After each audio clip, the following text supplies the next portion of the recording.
Welcome, everybody, to another Inner Power episode. I am joined by the lovely and absolutely awesome Sarah Wiseman. Oh my God, if you haven't heard about this lady, I tell you what, she's only recently come into my world as well, and it's divinely timed, but all for multiple reasons, which we've just discovered by having a chat before getting onto the recording. But just to give you the quick intro, but she's going to let you in. But Sarah has written over 16 books, award-winning books, helping all in spirituality. If you want to go check her out, she's got 1,200 podcasts. This woman is a plethora of information channeled through and helping people. I can't wait to get into this, but before we get into it, let's just discover who Sarah is. So Sarah, first and foremost, thank you so much for your time and thanks for joining me.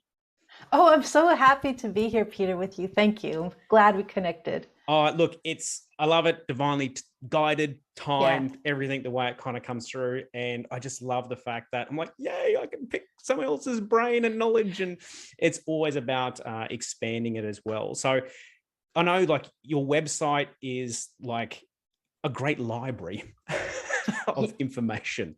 But for those who don't know you, just give us a quick rundown of, where you are right now.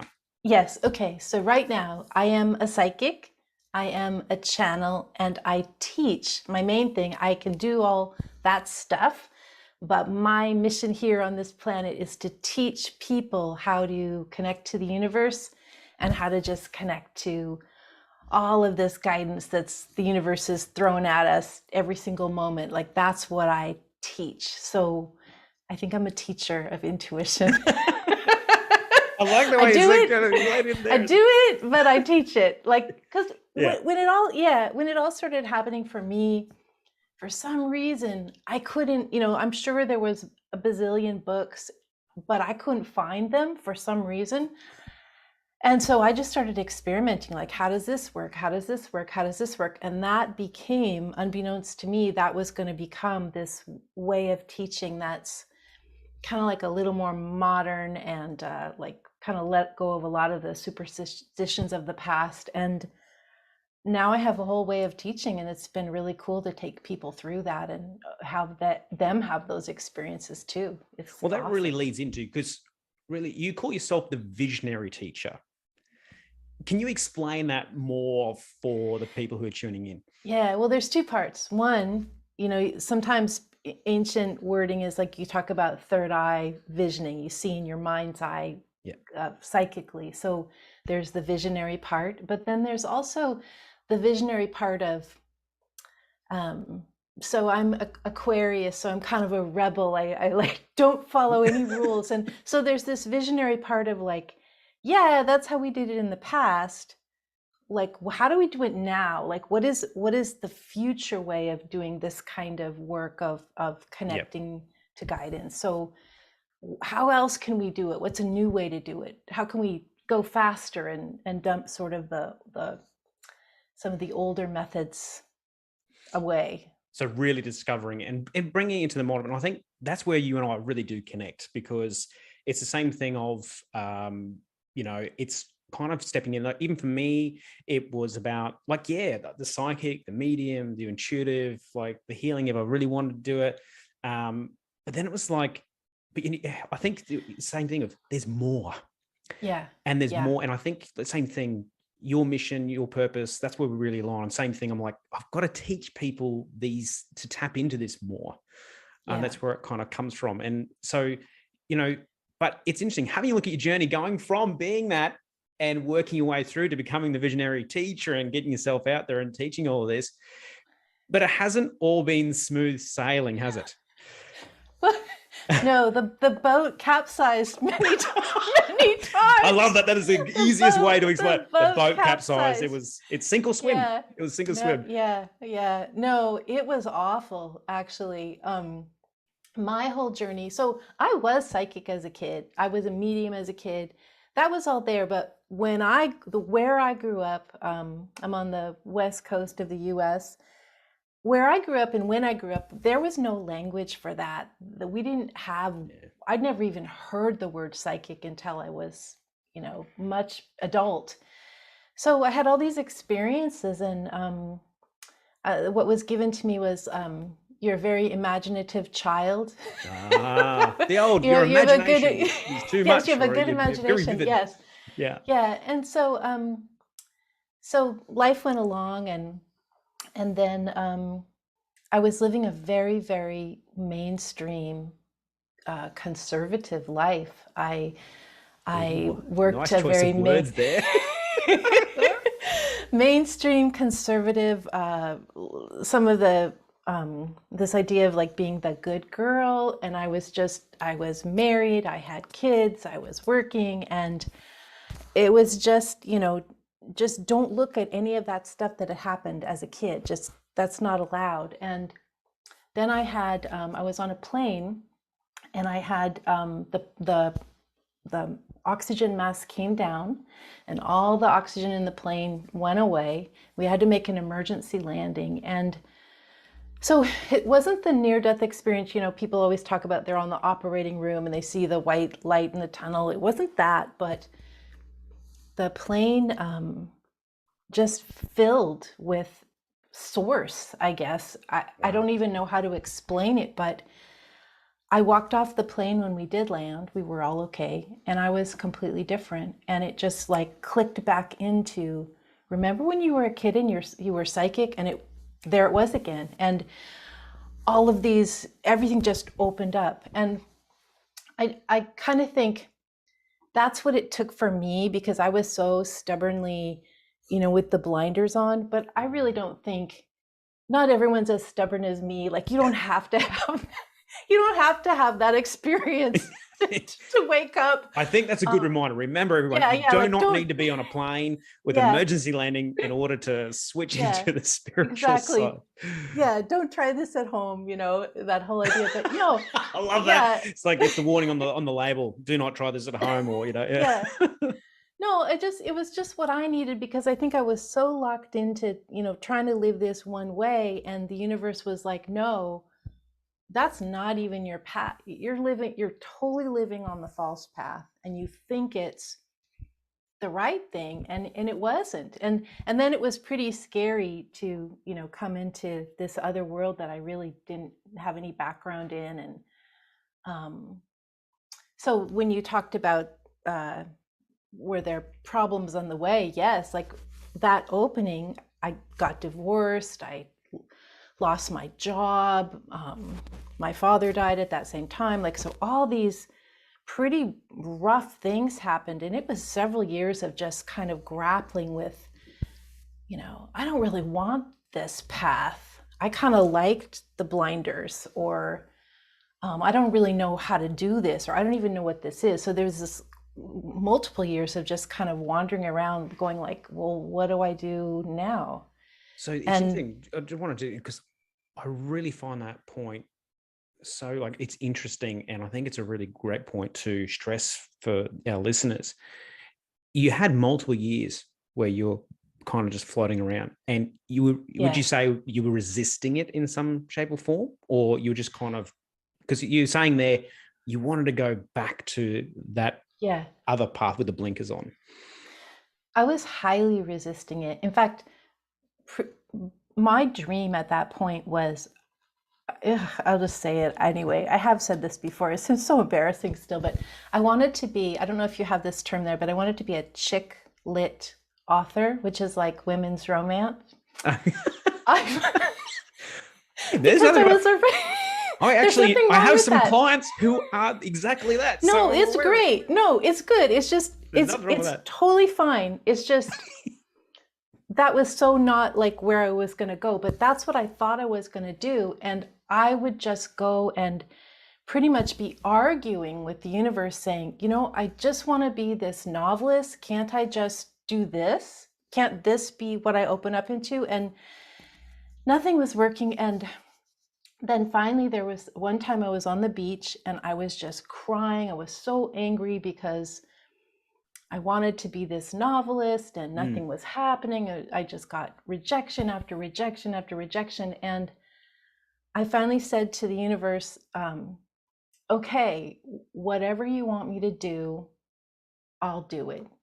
Just like I will let go of my idea And the next Wow. day, this agent contacted me the next day after that and said, Love it. basically like, we really hate your novel, but would you like to, but would you like to do a book on channeling, right? It was, and like What? what? Yeah, like, Yeah. So it was just kind of like, and of course I was like, yes, I'll do the book. I didn't even care. so this is all like 24 hours before. You're literally on the beach, bawling your eyes out, going, I'm Yeah, over this. Like, what's going on? I'm yeah, just like literally 24 surrendering. hours. Yes, it was Wow. the next day, and I just thought this is the weirdest thing ever, and I just said yes, and that was the start of all of it, and it's because I let go of what I think it is now is I let go of my idea, and I stopped being in charge, and I just let the flow of the universe take me to, the particular destiny that I'm supposed to have. Like everybody, I'm not the only one that gets this flow. Like everybody gets Yeah. it. Everyone gets this flow, and we all have different destinies. But I just finally surrendered to mine. And then there it was. There's a massive word right there, the surrender. Yeah. Um, what a great way. I'm going to lead in this. I'm going to put you on the spot here. Okay. I love the word. I find it kind of like a constant lesson within my own personal life is learning to, okay, right, I'm surrendering this one for the greater good of wherever it needs to be. But for those who are uninitiated, and I know because I've got clients and I've got people who are on social media, they go, hey, I know the word surrender and I've read this book, but I still don't get it. So can you we're going to get off a little bit off topic here, Yeah. but I Yeah. think it's really good. How would you describe, or how do you teach your people and members and stuff, like what surrender is? Mm-hmm. I think two ways of thinking about it could be useful. One would be that phrase, actually three things. So one, the phrase, you just detach from outcome. You kind of know where you want to go, but Let go. it's like, we'll see what happens. I just let it go. The other is this phrase, I think it was Rumi, what you are seeking is seeking you, or maybe it's backwards. What is seeking you is you. Anyway, that idea that like you can't miss where you're being led to. And then the other way is, I think this is Ram Dass, like that idea of you can't push the river. And that's been so helpful to me. Like you just literally can't, like if you're in water, you can't push your hand in water. You just have to go with the actual water current. And that is the energy of the universe taking you there. So you can just, what are you going to do? Build a little beaver wall and just try and stack the, stop water, but like just like This is go my with life. it. I am in control. It's like, how dare you? Yeah. No river's going to stop me. Yeah, you can't stop it. So you might as well just float on with where it's taking you.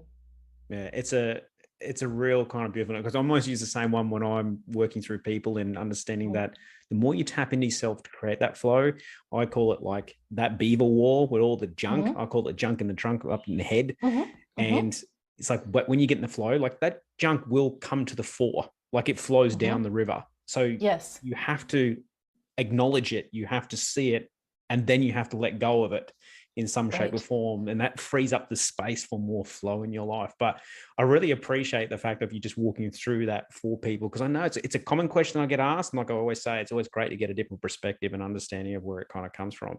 But what an example though, like in that moment, in such a short space of time of surrendering, Yeah. and it just kind of flipped around.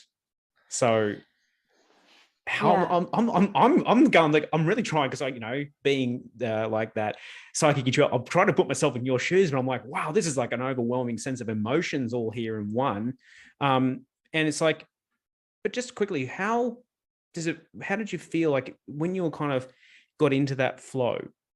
Did you really have to acknowledge in yourself that you're kind of releasing, the chick flick novelist Yeah, I part had of to you? release. Yeah, absolutely. I had to accept that I was going to be um, more like at that time. I would say it more on the woo woo side is what, and I The old just woo had to woo. accept. I just had to accept, like, okay, that's what I'm doing. Yeah, that I'm going to be that, and um, almost like letting go of one identity Yep.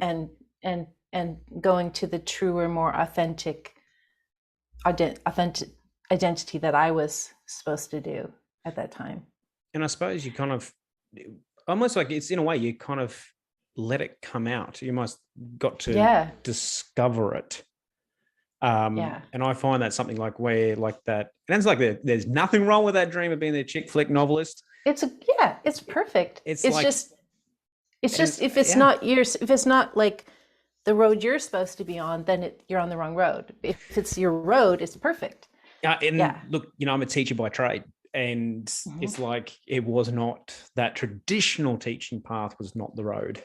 And the same Right. kind of like Right. I didn't quite have the plane with the oxygen masks. I had the Fukushima earthquake with 9.0 and shaking the Hmm. earth and radiation and all the rest of it, and needed to leave, and it changed my whole path. It was that whole it was what am I supposed to do? It was such unpredictable circumstances. But I think it's almost the same. Like it was these things, these abilities, or my chance or choice to use these abilities was kind of just revealed. It was like, here it is. Yeah. And Yeah. I'm like, okay. And Right. just going yes and going with that flow. Um, and like I always say, like I can, if I look at that point and before that, if anybody had said to me that this is what I would be doing with my life, Hmm. I would have laughed in their Hmm. face. And Hmm. I'm pretty sure no guidance counselor at high school was going to say, by the way, I think you'd be really gone on stage talking to dead people. Yeah. Yeah. Yeah. So and I think that's why I try to show, and that's what I love about your story, because it's very similar in the fact of, I think, universe really worked with us Yeah. to allow it. It's there. It just Yeah. allowed it to see how it can work for us and with Yeah. us, rather than trying to contrive it and put it in a box and conform with what society is in that Yeah. essence. Yeah. So, and look what you've done with it. Look at the journey. Look at this is amazing. I love this. So you've come this far. You've had this surrender. You've got the agent. By the way, can you pass me the name later on? I'm kidding. It's just like an agent who's interested in channeling books. I'm like, where is this person? No, it's great because the great thing is it's becoming far more accepted and a little bit more mainstream now, which is a wonderful thing for all of us. And kind of like working forward. But obviously, I love the fact that you've really obviously just run with this. You've gone with that flow. But it's interesting because when we do this, things start to happen. But I just want to Yeah. reiterate, has it, even though that boat capsized, Yeah. okay, like you Yeah. said, that capsized, you've gone through that. That's the growth. You're on this journey. How's the sailing with that new boat been since then? Yeah. It's it has it's similar actually. I don't know if it's for me continually being so stubborn and getting off track. Um, the universe, it's like wrestles with me to get me back on. So I think what it means is that it's fine to fail. Like I've failed, so like things haven't worked. um, you get so excited about one thing and then it doesn't happen. This doesn't happen. That falls apart. And yeah, okay. But for me, I think the impact of having such a definitive event helped me, because I know not everybody gets that kind of definitive event where it's 24 hours. So, but that helped me. Like every time I would doubt, could kind of look back and go, well, that was such a weird thing. It's got to be like I can count that was real. I'm just going to keep going. And then I would just keep going. And I don't know. I don't think failing's a problem, really. Like for anybody out there, I just think you just keep going and eventually, you keep feeling there's always more. I think what comes into mind, and one of my favorite little quotes that I rely on for that is from Thomas Edison. And he experimented with the light bulb, like the old humble light bulb that which we take for so for granted these days. And it was 2,000 times or over 2,000 times before he found how it worked. But he didn't look at it as failure. He says that I didn't fail 2,000 times. I actually figured out 2,000 times how it didn't work. Right. And, that you got to look at that mindset to start with. Like he knew he was onto something, but he was just about finding out how it was going to work. And I like that because probably now you're looking back, you don't see them as failures per se. You just realize that was the universe wrestling with you. Yeah. And also, for me, I really have loved getting to meet and work with so many people along the path, so that I think when I first started out, I was like, oh, I'll make money and, this will be awesome. And I do. I needed to make money to support my family and so forth. But what's been the most important is meeting these other people and helping them open up to their own gifts and just kind of like spreading the word. And that's been like, if you look back at like what is the meaning of my life been, it hasn't been about being psychic or a channel. It's been about helping other people feel better and find their way and not have as much suffering. And that's been the point of the whole thing. Yeah. It's like, I'm hearing that and going, I just absolutely love that. Like, it's being of service and just helping people. And I do, like, I love that what you say is like, helping them to find ease in their life, to, ease the suffering. But it's so true. And I love in my book, I might be a bit biased because I'm in the same boat, but I'm like, what a great purpose. What a great mission. Well, and for me, like the particular people, like, so I work with a lot of people who have a lot of gifts, or they have hidden gifts that they didn't know they have. And a lot of people are very introverted or very sensitive or kind of quirky or don't fit in right. And like me, all those things. And so reaching out and helping create community for people that maybe didn't feel they fit in, and saying, yes, look, here we are, we're all this way. And that's very supportive, because mainstream doesn't, necessarily support this type of activity or field. So it's nice to just have that community of others who are experiencing similar things.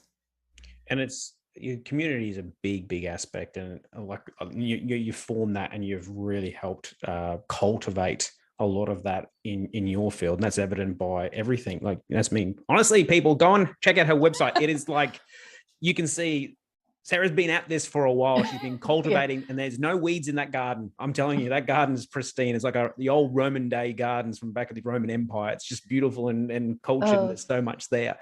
And it's just, you might want to walk in and go, where do I begin? And you just start by taking the first step in and having a look at it. But it is so true. It's like, working in that. Now, as you know, like the common question I ask people, especially when the first time on here, is like, the inner power is like, we've got the 3 points, and it's about the awaken, align, achieve. Which one do you feel resonates more with you in the work that you're doing out of those 3? Well, I think those are 3 beautiful categories, and they're wonderful. And I'm definitely on the awaken piece, helping people see, just like my experience with the blinders, like you don't have to go through with a mainstream life. You can really be who you came here to be, whatever that is. Doesn't have to be being a psychic or medium or any of that. It's just, what did you come here to do? And it's like waking up to that's possible, and that's actually why we're here. And I think you've again hit a really important point there, is that even if you might gravitate to like the spirituality side of things or any of these abilities, but to be oneself doesn't necessarily have to incorporate using those abilities in your life, like in a full-time way. Yes. There's more to us. And that's me, because if that was all that was meant to be, then our world would be very, very different. Yeah.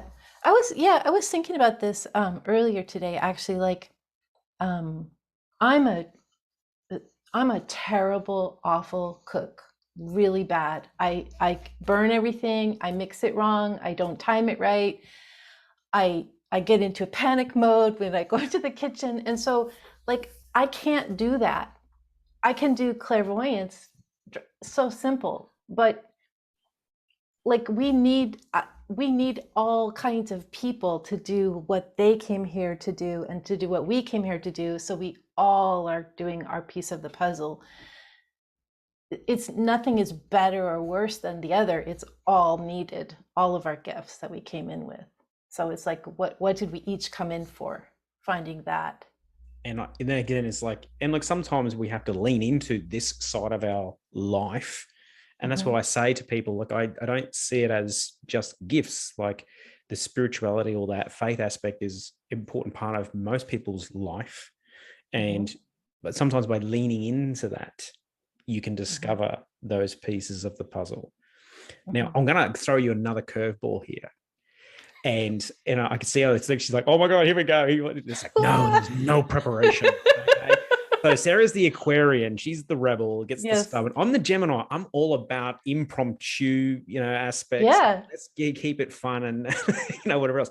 But just off the top of your head, and because I love it, because part of your mission is helping people find their piece of the puzzle. Off the top of your head, what's one case where you remember you've helped someone find that piece of their puzzle? Can you share that with us? Yes. I actually think this is a thing that I do most days of the week, actually. So specifically, but well, one thing that happens a lot is people, let me just see which one I want to say. So a lot of the work that I do involves working with guides, or sometimes with the departed, or with nature, like all the ways that we can be connected to or communicated with.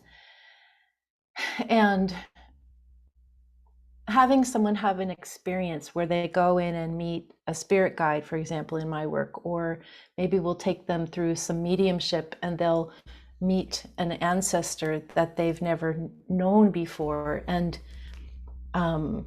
or they'll do an exercise and they'll discover their partner's cheating on them and it's confirmed, or like, so they will just access information that heals or alerts or guides them to how to navigate their life.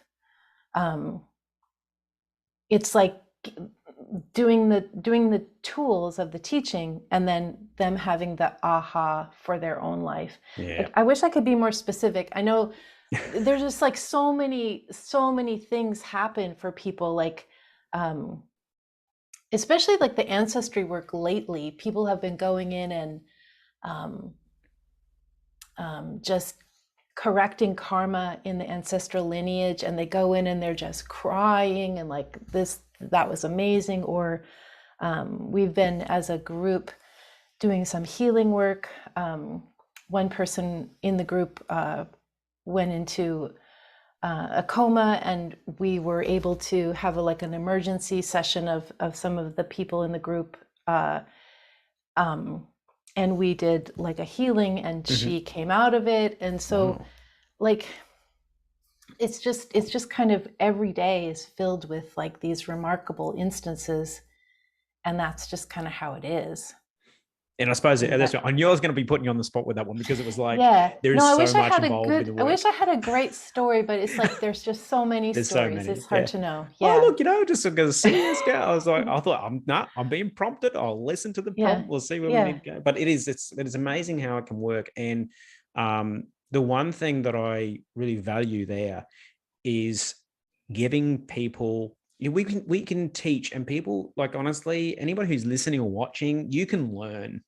You can learn and learn and learn. You can learn as much as you want. but there's something profound in the experience. Yeah. And I think that's what is great about your work series, because you help foster that personal experience for people. And whether it, whatever it may be, whether it's the guides or the ancestral healing, but, so you find there's power in that personal experience for people learning. Yeah. Yeah. I think that many people, a lot of people are really do a lot of practices. Like they might have a meditation practice or yoga practice, or they've been to therapy, or they've done this and that. And it's kind of remarkable to me because just going in and connecting to the guides, for example, which is so powerful and uplifting and astounding. And they've never had that experience before. They never thought it was possible. And then they can go do that every single day. And the life changes when suddenly, instead of trying to navigate everything on your own, you've got these magnificent helpers who can help you sort things out. And it's just astounding. And sometimes with people in the mediumship, in teaching them that, and then they'll have that experience of, a grandparent will come and at first they'll be like, how do I know I'm not, you might get this all the time, but how do I know I'm not making this up? And then the grandparent will appear in like some outfit that they didn't even remember. And then there it is. Or the grandparent will provide some exquisitely precise, information for them. And it kind of blows their mind, because then it shifts every part of the paradigm. Like, oh, there is life after death. Yeah. Oh, we do reincarnate. Oh, this isn't all there is. And then it's like, the whole thing opens up. And that is pretty remarkable too, because I think a lot of times they didn't think it would be that deep, and they didn't think they could do it. And then they can. And this is for, I think pretty much everyone can do it. There's a couple types of people that really are already doing a really, really strong meditation practice, like the type of meditation where you're meditating for hours and hours. And sometimes you go too far deep into meditation and you can't access that there's sweet a gap spot in between. The gap. And I am totally, because when I have helped people, I know exactly what I'm talking about. But I don't get anything. So they're gone, and you're like, but there's a space in between. One of the things I do for that is I'll have an exercise where I tell people, okay, I want you to go to a rock concert and connect to the guides. I want you to go to the grocery store. I want you to go to your workout and all these weird places. And I want you to do the process there. And then you'll see you can do it. You don't even have to have your eyes closed. You can just go there. So, it's all around that conscious space. It's an amazing thing but it can be hard to get through to some people, going, you don't need to go that deep. It's not always a necessity. And, and it's like, look, we're definitely going to have a conversation about that. So, but I'm reminding myself, and I've got my team here going, stay on task, Pete, stay on task, stay on task. And everybody knows me long enough. It's like, well, this, like, away we go. We'll be talking for hours on end, which is, I don't mind. I can talk for hours on end, but we've got to be mindful of the listeners, because they're probably going, but Pete, I'm only driving, listening to this podcast for 30 minutes, and it's like, it's 2 hours. I can't do it, So I'm being mindful, but it's beautiful. But it's something definitely worth noting and making people aware of, that you can have access to that at any given time, and it is there for you. But it will come when it's ready, and when that connection's ready. I believe when it does, it's a beautiful moment. And it's an experience, isn't it? Like, it's so personal. I found mine so personal. It's like finding best friends forever. And, some of these movies, I can't think of it, but some of these movies where I'm a movie buff. Just give it to me. I'll probably know it. I don't know. I can't remember which ones, but they'll show spirit guides like hanging out as the buddies, and it's like, that's kind of how it is. Like, they're not physically in the flesh, at least for me, they're not. But they're just always there, and you have this divine team to sort things out with, like a higher level of understanding than the human level. And that's really interesting. And it's a real kind of experience, and they do. And like, the great thing is, once you do tap into that, they can help. Like, and I like the way you said that with the divine, like on this higher level or guiding things the way that we do. And I think, with a lot of time, and focus and awareness and energy and practice, the same thing. Even how we've connected is just listening and going, okay, there's something divine going on here. And that's kind of cool. So, and it kind of leads us into the next question where I want to take it, because it's like, you really are that inspiration of how you've taken this moment of surrendering and really kind of going with it. Of course, there's ups and downs and stuff like that. But I wanted to, because just showing people that it can be done once you listen to it. What was probably one of the biggest challenges that you faced stepping into this on a real like full-time basis and accepting this role?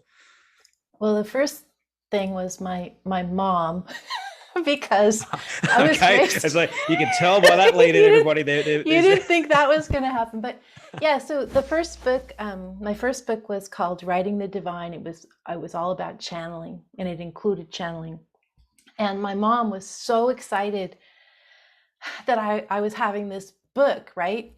But I had forgotten to mention to her that it was about psychic stuff, because okay, it was just like, no, that was just a hard no for her. It was just, we don't do that.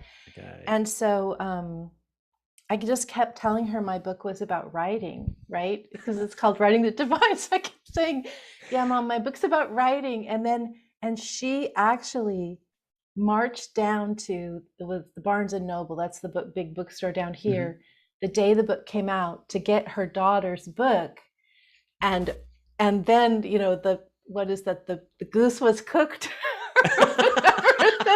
and then she's like, what is this about? And I had to, again, stepping into like coming out into the true identity. So that was the first part, which has solved itself over time. But that was really different. Is what I call it. You've got to come out of that closet. Yeah, it was really different for our family. Wow. We didn't have anybody that did anything like that. Well, you certainly announced it by the sounds of it. It's like, your mum goes down to the bookstore and it's like, what's all this about? And it doesn't matter. I think everybody can relate to your parents at some point going, what's all this about? What have you done? Hang on, explain this to me. Yes, what does this mean? But then the other thing for me is like, I'm just really shy. And I do find in this kind of setting, but like to walk into like a big expo or body, mind, spirit fair, and you set up at the beginning, like you set up your table and then all these people, and it was just energetically super overwhelming for me. And that's been hard, like just being so introverted and yet needing to teach, like they don't match. And yet, so I teach, but then I have to remember to kind of sort my energy out just by having quiet time. And whereas people that are really extroverted, like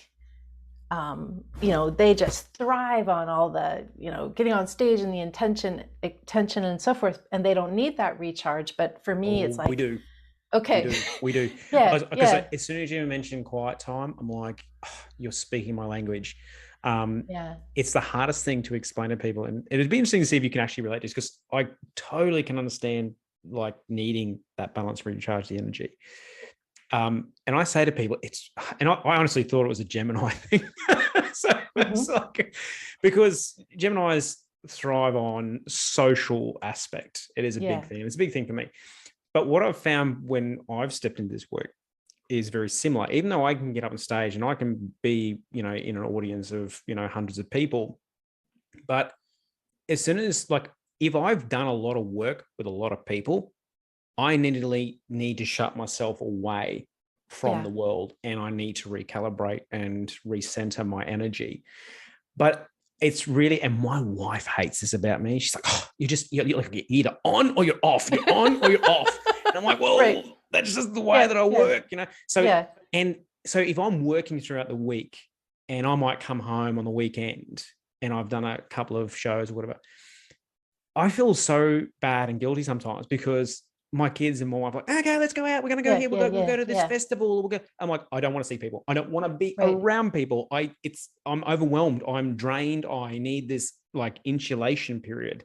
Yes. And they kind of go, but you're home. And it's like, oh, but I need to recharge. But the weird part is, after a couple of days, they're like, okay, where's the people? Take me to a shopping center. I need people. And it is, I can't deny it. I'm an off, but I do have that. So do you get that, like, even though you're saying insulated and like you get overwhelmed and you recharge, do you find sometimes though you want to connect, like you want to be more around people? Maybe that's just me. It could be just a peak no, thing. I think I'm pretty reclusive. I'm sort of reclusive and hermit-like. I'm mostly with my family, my husband, my family, and then I'm with my student groups or my team. Okay. And there's not a lot of room for extra, like socializing with the neighbors. Like my husband was like, how many neighbors do you know? And I'm like, I think I know 2 of them maybe. Yeah. And he's like, knows everybody, so, but it's okay. But it's like accepting, like, again, it's like, who is your authentic self, and just doing that, like your what's way, my way. Yeah. Not trying to fight and put yourself into a different space. And again, that's such a great thing to remind people, is don't fight it. If it's who you are, just kind of really go with it. But I love the fact that you recognize that energy calibration and space.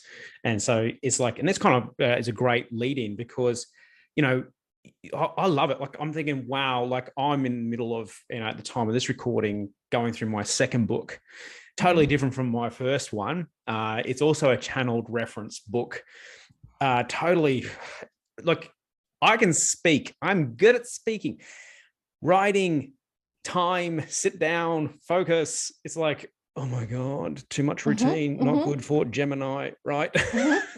But I love this. You've written so much and you put so much out there. What do you do to stay focused? How do you get focused on all your work and keep going with it all? How do you manage it? Well, I've been doing it a long time, so I didn't do it all like this year. It's been, Come on, so you can't tell me you did this is all COVID. You did it to the I did this all last month. I just whipped this together.